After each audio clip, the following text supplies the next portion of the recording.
Вот моя лаба. Но она пустая, потому что, во-первых,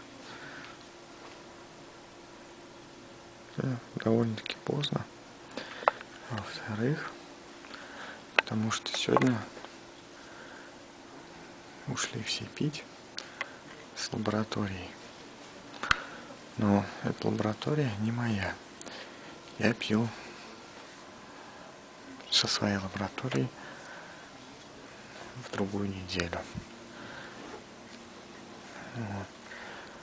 Так что обычно в это время тут еще есть довольно приличное количество народа. А сегодня пусто. Вон только можно видеть, как спит вьетнамец. Он тоже из той лабы, которую сегодня пила. Ну, он не осилил. Он часто здесь ночует.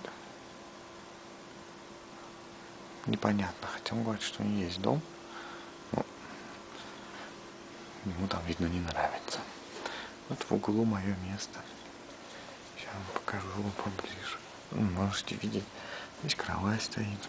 Если тут серьезно хочешь ночевать, а не как вьетнамец.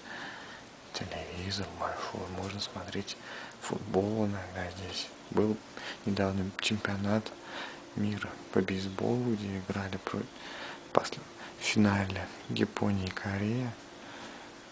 Тут был полный раздраж. Тут книжки.